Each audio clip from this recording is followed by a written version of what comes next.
Break के बाद एक बार फिर से आपका स्वागत है और अब हमारे साथ फोन लाइन पर जुड़ने जा रही हैं मनन चतुर्वेदी। ये सुरमन संस्था एक संचालित करती हैं और इस संस्था के बारे में खास बात यह है कि 80 बच्चियां इनके साथ इस वक्त हैं। इन बच्चियों में काफ़ी सारी बच्चियां ऐसी हैं जिनका कोई रखवाला नहीं था। कई बच्चियों को इन्होंने सड़क पर से भी अपने गोद लिया है। और मनन जी, जिस तरीके से आजकल समाज में घटनाएं बढ़ रही हैं, भ्रूण हत्या की घटनाएं बढ़ रही हैं, कन्या भ्रूण हत्या की घटना बढ़ रही है, क्या कहेंगे आप इस पर? मनन जी, आप मेरी आवाज सुन पा रही हैं? मनन जी, जिस तरीके की घटनाएं आजकल समाज में बढ़ रही है, मनन जी आप मेरी आवाज सुन पा रही हैं? हाँ जी, अब सुन पा रही हूँ। जी मनन जी, जिस तरीके की घटनाएं लगातार बढ़ रही हैं, अभी नवरात्रों के दौरान काफी जगहों से कन्या भ्रूण हत्या के मामले सामने आए थे। क्या लगता है आपको इस मामले पर? जी। मेरे को ये लगता है कि नवरात्रों में 9 दिन तक तो स्त्रियों की और अपन देवी के रूप में पूजा करते हैं, लेकिन उसी वक्त ऐसा करते हैं यानी कि हमारी मानसिकता बहुत ज्यादा पीड़ित है और इसको सुधारने की बहुत जरूरत है। लोगों का आज भी इस जमाने में भी लड़कियों के प्रति ये संवेदना विहीन होना बहुत आश्चर्य की बात है, लेकिन इसके लिए वैसी ही जरूरत है जैसे एक बार हरित क्रांति आई थी। जी हमें वैसा ही कुछ सोचना पड़ेगा और इसके लिए बहुत बड़ा मूवमेंट चलाना होगा। मनन जी, ऐसा क्यों है कि सीता और द्रौपदी का ये देश, लक्ष्मीबाई और हेलो। अहिल्याबाई। मनन जी, आवाज सुन रही हैं? जी हाँ, बिल्कुल। ये सीता और द्रौपदी का देश, अहिल्याबाई और लक्ष्मीबाई का ये देश, जहां स्त्रियों की इतनी पूजा होती थी, इतना सम्मान था, उस देश में कन्याओं की इस तरह से हत्या हो रही है। क्या कारण मानती हैं आप इसे? मैं इसमें किसी पुरुष समाज का दोष नहीं मानती हूँ। इसमें औरत की अपनी कमजोरी है।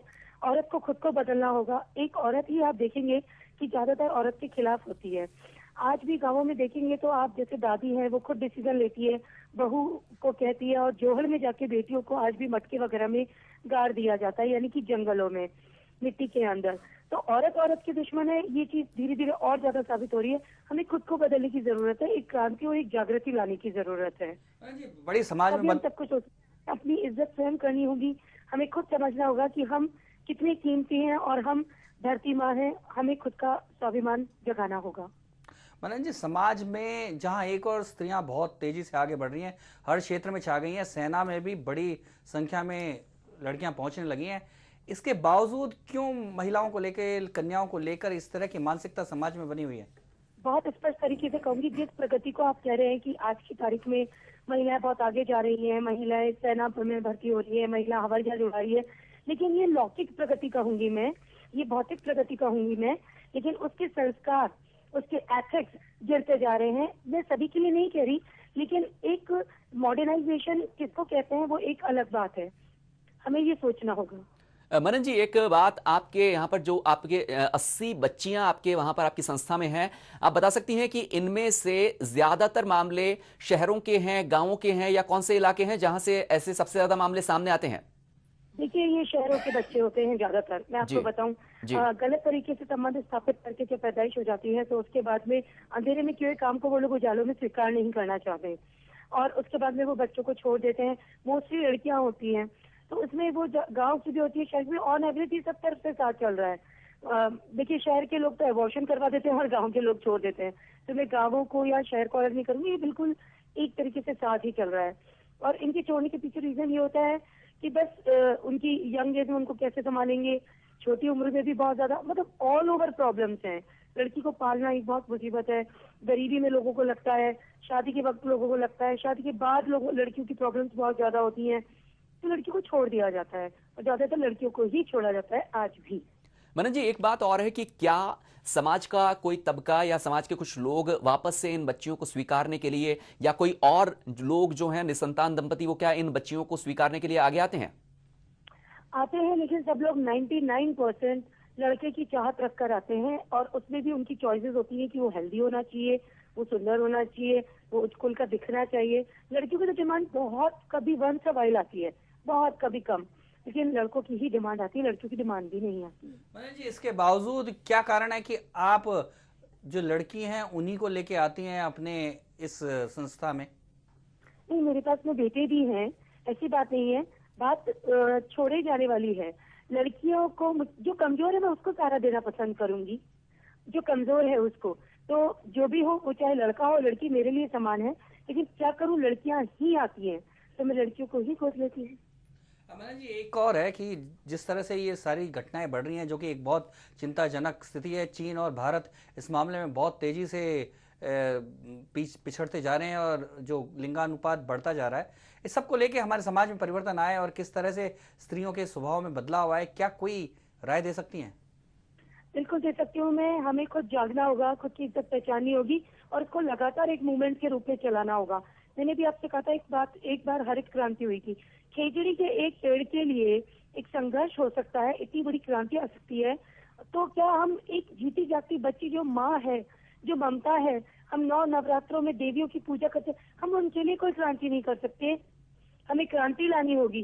क्रांति हमेशा भ्रष्टाचार को लेकर, ये सबसे बड़ा भ्रष्टाचार है, ये अत्याचार है, ये दुराचार है और इसमें औरतों को आगे आना होगा, ये निश्चित है। धन्यवाद मनन जी। तो कुल मिलाकर एक बात ये आती है कि हम लोग मान लेते हैं कि पुरुष सत्तात्मक समाज के चलते इस तरह की घटनाएं बढ़ी हैं, लेकिन इसका दोष निश्चित तौर पे महिलाओं को है, क्योंकि निर्णय जिस लेवल पे और जिस तरह का प्रेशर महिलाओं पे होता है, उसी के चलते इस तरह की घटनाएं होती हैं। निश्चित तौर पे ये बात सही है कि बदलाव महिलाओं के अपनी मानसिकता में लाना होगा और यदि वो संघर्ष के साथ खड़ी होंगी तो वो अपनी ही लिंगानुपात को बढ़ा सकेंगी, अपनी जो जाति यानी कि स्त्री जाति की रक्षा कर सकेंगी।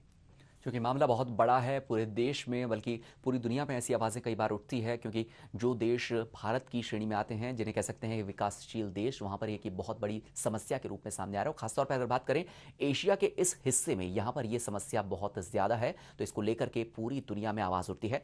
राजस्थान में भी ऐसे कोई कानून हैं जिनकी द्वारा कम से कम कोशिश की जा सकती है कि कन्या भ्रूण हत्या को रोका जा सके, और साथ ही ऐसे अगर कहीं कोशिश की जाती है तो बजट में भी प्रावधान किया गया था। मुख्यमंत्री अशोक गहलोत ने भी अपनी घोषणाओं के अंदर कुछ ऐसा ही उल्लेख किया था, ताकि ऐसी घटनाओं को जिनमें कि लिंग परीक्षण किया जाता है उनको साफ तौर पर रोका जा सके। रूप से लिंग परीक्षण करने वालों के संबंध में सूचना देने वाले व्यक्ति को पुरस्कृत किया जाता है। मैं पुरस्कार की राशि को बढ़ा करके 1 लाख रुपए करने की घोषणा करता हूँ। कानूनी रूप से लिंग परीक्षण करने वालों के संबंध में सूचना देने वाले व्यक्ति को पुरस्कृत किया जाता है। मैं पुरस्कार की राशि को बढ़ा करके 1 लाख रुपए करने की घोषणा करता हूँ। कानून काफ़ी सारे हैं, पहले भी काफ़ी कानून हो चुके हैं, पहले भी कई बार कार्रवाई हुई है, लेकिन उस सब के बाद भी लिंगानुपात लगातार बिगड़ रहा है। अगर हालिया जनगणना के आंकड़ों पर निगाह डालें तो हालात कुछ जगहों पर वाकई में चौंकाने वाले नहीं बल्कि डराने वाले हालात पहुंच चुके हैं।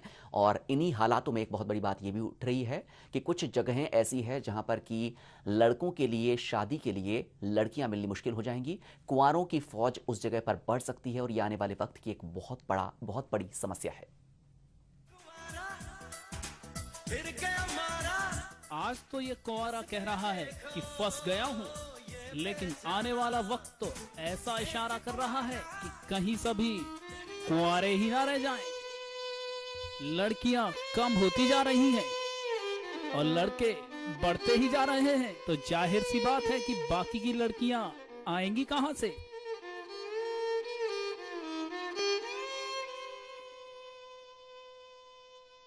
आज लिंगानुपात का अंतर लगातार बढ़ता ही जा रहा है और आलम यह है कि 1000 लड़कों के लिए बस 9 से 16 लड़कियां ही रह गई हैं। प्यारी सी नन्ही सी आई कोई परी, भोली सी न्यारी सी अच्छी सी आई कोई परी, पालने में झूलती रहे खुशी। राजस्थान की अगर बात करें तो 1000 लड़कों के लिए 926 लड़कियां हैं।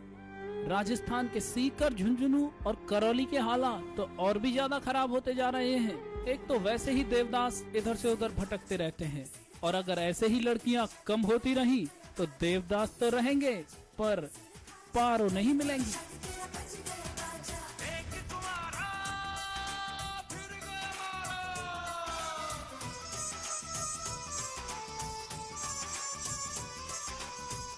लड़कियों की संख्या में कमी होना, कन्या भ्रूण हत्या होना किसी और के लिए हानिकारक हो या ना हो, लेकिन देवदासों के लिए तो सबसे बड़ा संकट है। Bureau report, HBC news.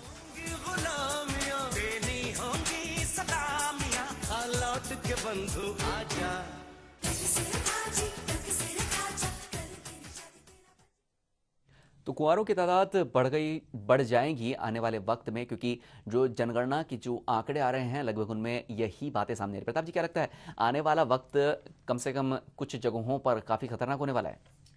बिल्कुल दीपक, बात यही है कि चीन में जो हालात हैं भारत से कुछ ज़्यादा ही ख़राब हैं। वहाँ इस बात को लेकर बड़ी चिंता होने लगी है। निश्चित तौर पे यदि ये हालात रहे तो एक समय जो तेज़ी से समाज में एक बड़ा बैलेंसिंग विकास होना चाहिए, लेकिन अगर लिंगानुपात बढ़ता है, यदि ये बिगड़ता है, तो उसके कारण समाज में तमाम तरह की बुराइयाँ निश्चित तौर पे आएंगी।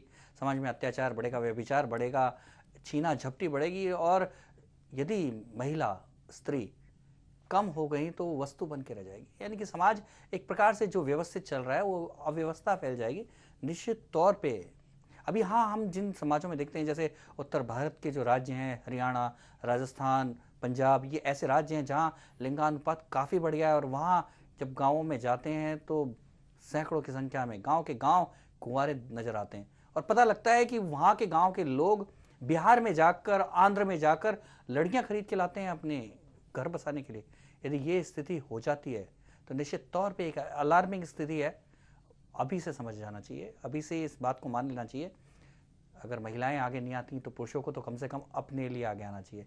मनन जी कह रहे थे कि महिलाओं को आगे आना होगा। मेरा मानना है कि पुरुषों को यदि अपनी जाति को बचाना है, यदि देवदास को पारो चाहिए, तो निश्चित तौर पे अभी से अलार्मिंग सिचुएशन है, चेत जाए, और पारो के लिए अभी से वो स्त्री भ्रूण को बचाने के लिए अभी से लग जाए, तो निश्चित तौर पे हम इस जो समस्या से निजात पा सकते हैं। दीपक, कोशिशें काफ़ी सारी की जाती है। महिला एवं बाल विकास विभाग भी कई तरीके की कोशिशें करता है, और वो भी ये मानता है कि अगर समाज में संतुलन अगर बनाए रखना है तो कम से कम लिंगानुपात को बिगड़ने से रोकना होगा। कोशिश सभी को करनी पड़ेगी।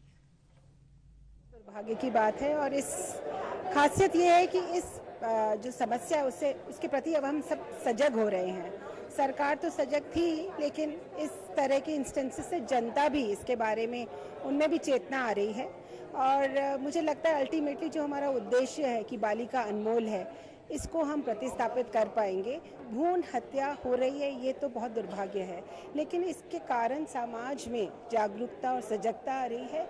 ये एक बेटी बचाओ अभियान कई बार देश में कई जगहों पर चलाया गया, जिसमें कि आम जनता की भागीदारी भी लगातार बढ़ रही है। लोगों में अवेयरनेस इस चीज़ से बढ़ रही है। पिछले कुछ दिनों पहले नागौर में ऐसा ही एक रैली निकाली गई थी, और उस रैली के बाद में वहां कुछ राजनेताओं से भी इस बारे में बात की गई। जानते हैं क्या कहना था उनका इस मामले पर। महिलाओं की विशेषकर रहती है, महिलाओं के साथ में पुरुषों की भी भागीदारी मैं मानती हूँ। अगर दोनों जने के इसमें इस प्रकार की जो योजना है उसमें अगर साथ में चलेंगे तो ये जो एक भ्रूण हत्या है उसमें अपन रोकथाम कर सकते हैं। महिलाएं भी इस चीज के बारे में जागरूक उन्हीं को करना पड़ेगा। और जहाँ पर भी आप कहीं पर देखेंगे कि जहाँ पॉपुलेशन या तो कंट्रोल हुई है या सेक्स रेशियो कंट्रोल हुआ है, वहाँ पर फीमेल लिटरेसी का उससे डायरेक्ट कोरिलेशन रहा है सभी जगहों पर। तो जब तक महिलाओं को हम पढ़ाएंगे नहीं, उनको और ज़्यादा अवेयर नहीं करेंगे इस बात के लिए, तब तक इसके ऊपर काबू पाना मेरा ख्याल। और अगर बात करें प्रशासन की, प्रशासन का एक खास अमला, कह सकते हैं कि एक वर्ग है, पुलिस विभाग जो है उसकी एक जिम्मेदारी होती है कि कम से कम ऐसे मामलों को रोका जाए। लेकिन फिर भी जब लगातार ऐसी घटनाएं सामने आती है तो उनकी तरफ से भी एक ये बात आती है कि इसके लिए समाज में एक नैतिक जिम्मेदारी लानी जरूरी होगी। क्या कहता है पुलिस विभाग से जुड़े अधिकारी क्या कहते हैं, जानते हैं। हत्या के सारे तार सामाजिकता में जुड़े हैं। आज 21वीं सदी में जब देश इतना प्रगति कर चुका है, आर्थिक विकास की हम लोग सीढ़ियाँ दर सीढ़ियाँ चढ़ते जा रहे हैं, सामाजिक स्तर पे कन्या के जन्म को गलत मानना या कन्या के जन्म को दुखी होना, उनका अभिशाप मानना, ये बहुत ही हमारे समाज के लिए शर्म की ग्लानि की बात है। कन्या भ्रूण हत्या की तो जो मुख्य वजह है वो सामाजिक है। हमारे समाज की सोच है जो पुरुष प्रधान है, और एक लड़के की जो चाह है, इस वजह से भ्रूण हत्या होती है। कई बार ये भ्रूण हत्या दूसरे कारणों से भी होती है, कई बार अवैध संबंधों की वजह से भी। तो चिंता सभी जता रहे हैं। राज्य महिला आयोग क्या सोचता है इस बारे में बात की हमारी संवाददाता गरिमा ने। लेकिन उससे पहले रुकेंगे एक छोटे से ब्रेक के लिए। देखते रहिए HPC न्यूज़।